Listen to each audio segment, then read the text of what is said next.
आप देख रहे हैं यंग बाइट्स, मैं हूं आपके साथ पूजा ठाकुर। आज के हमारे विमेन एम्पावरमेंट के प्रोग्राम में मैं आपको मिलवाने जा रही हूं जम्मू कश्मीर यूटी के जनरल सेक्रेटरी उर्वशी गुप्ता जी से। हम आपका बहुत बहुत स्वागत है यंग बाइट्स में।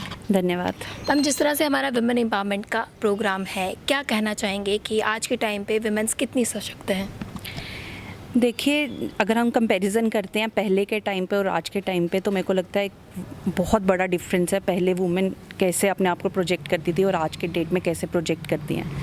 पहले सोशल जो एक स्टिग्मा रहता था वुमेन के ऊपर, मेरे को लगता है वो आज की डेट में काफ़ी हद तक कम हो गया है। अगर कोई भी किसी भी फील्ड में अगर कोई बाहर जाना भी चाहता है, मेरे को लगता है कि आजकल की फैमिलीज़ जो है इतना ज़्यादा एडुकेट हो गए हैं सब लोग अपने आप में कि जो भी लड़की होगी उसको फैमिली सपोर्ट ही आजकल बहुत मिलता है आगे जाने के लिए।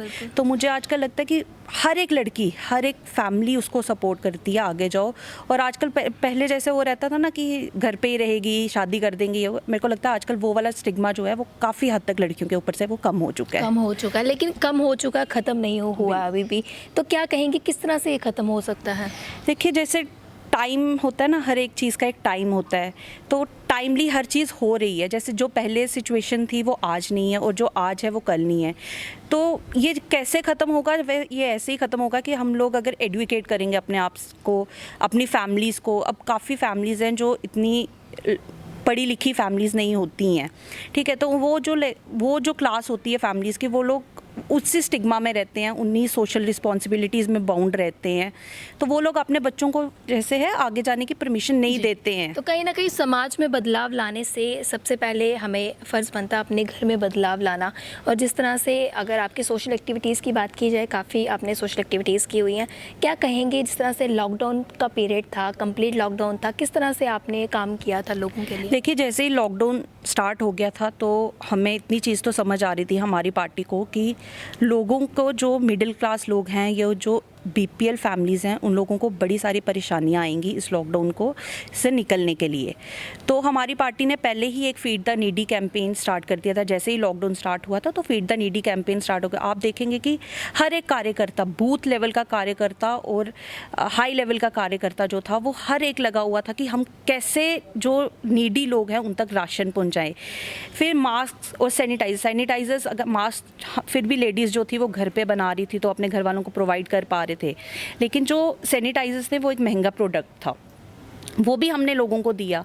आप वो वाले कार्यकर्ता भी हैं जिन्होंने कैसे कैसे मैनेज करके लेकिन हर एक नीडी तक वो चीज़ पहुंचाई है। अभी क्या आपकी कैंपेन चल रही है? बिल्कुल बिल्कुल, ये कैंपेन अभी भी हमारी चल रही है। अभी भी अगर हमें कोई अप्रोच करता है किसी भी चीज़ को लेकर, तो वो हम उनको कोशिश करते हैं कि जितना हो सके हम उस चीज़ को प्रोवाइड करें। तो आपको अप्रोच करने के लिए कोई आपने हेल्पलाइन नंबर रखा है या क्या कुछ रखा है जिससे लोग आप तक? देखिए, हर वार्ड में जो है, अगर हम स्टेट लेवल की बात करें तो पहले हम बूथ से स्टार्ट करते हैं। तो हर बूथ के जो हैं वो हमारे पार्टी के कार्यकर्ता हैं, हर एक वार्ड के रिप्रेजेंटेटिव्स हैं। तो लोगों को, मेरे को लगता है कि आजकल इतनी अवेयरनेस है कि हमें किस कार्यकर्ता को अप्रोच करना है कि हमें जो है ये हमारी नीड जो है फुलफिल हो जाएगी।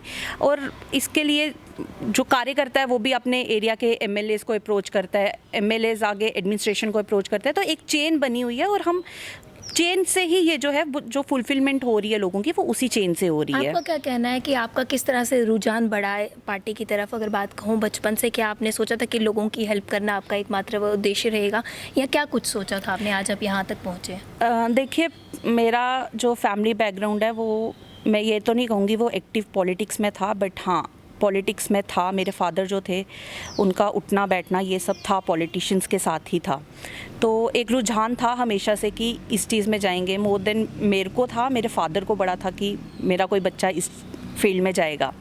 तो जब कॉरपोरेशन के इलेक्शंस हुए थे तो मेरे फादर का ये था कि उन्होंने मेरे को इस फील्ड में भेजा था। ऑब्वियसली मेरे से डिस्कशन करके भेजा था, तो लेकिन ये मेरे फादर का था कि आप जाओ और कुछ करो सोसाइटी के लिए।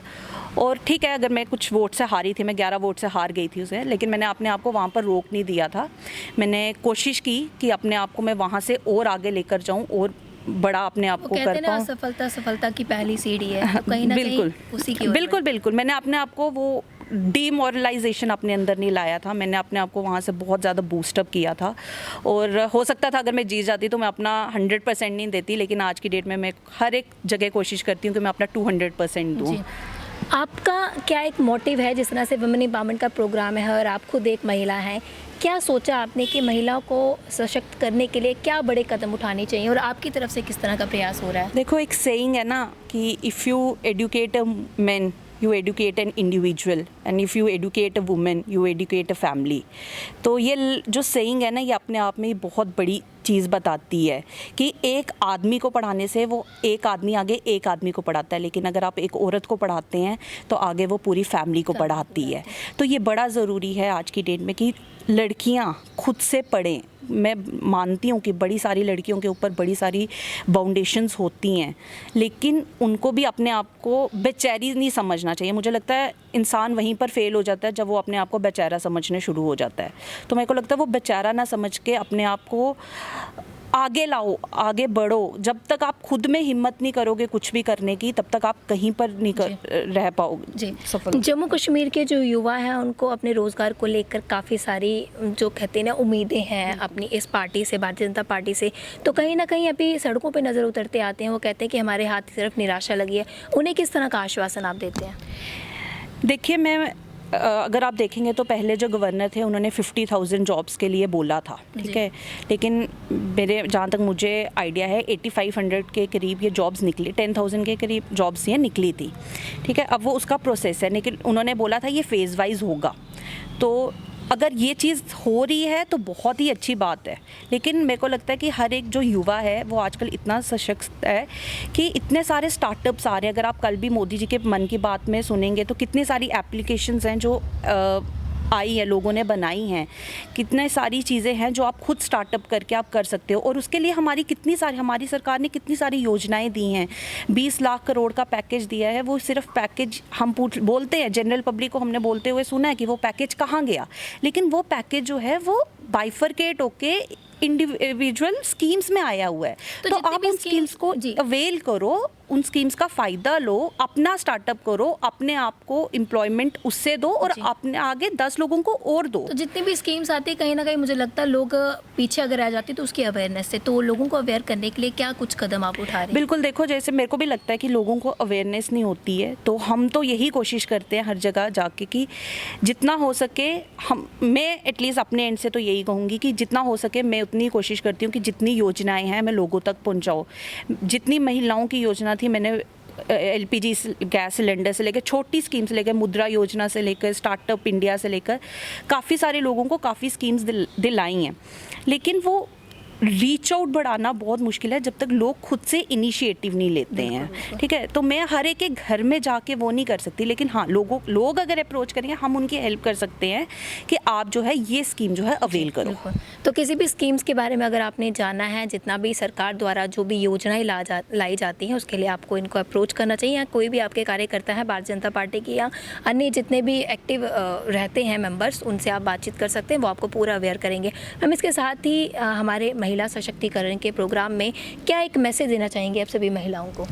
देखिए, मैं महिलाओं को यही चीज़ बोलना चाहूँगी कि खुद को बेचारा मत समझो, खुद को सोशल रिस्पॉन्सिबिलिटीज़ के अंदर बाउंड मत कर दो, ठीक है। आप अपने लिए खुद बोलोगे तभी दुनिया आपके लिए बोलेगी। आप अपने आप को पढ़ाने की कोशिश करोगे तभी आपको दुनिया पढ़ाएगी, ठीक है। तो आपको आपके लिए पढ़ना बहुत ज़रूरी है। मैं हमेशा यही बोलती हूँ, जब आपने पढ़ाई कर ली ना तो आपने 80% लाइफ में अचीव कर लिया कुछ। तो पढ़ाई बहुत ज़रूरी है, कुछ भी आगे बढ़ने से पहले, लेकिन वो पढ़ाई ज़रूरी है, वो पढ़ाई करो। जी, बहुत बहुत धन्यवाद हमारे साथ जुड़ने के लिए। तो इनका साफ तौर से कहना है कि एजुकेशन जो है वो बहुत ज़्यादा ज़रूरी है और काफ़ी अच्छा मैसेज जो है ना सभी महिलाओं के लिए दिया। उम्मीद है आपको ज़रूर पसंद आया होगा। अगले हफ्ते फिर नई शख्सियत से आपको रूबरू करवाऊंगी, तब तक के लिए आप देखते रहिए यंग बाइट्स। वीडियो जर्नलिस्ट अभिषेक बड़ू के साथ मैं पूजा ठाकुर, यंग बाइट्स जम्मू।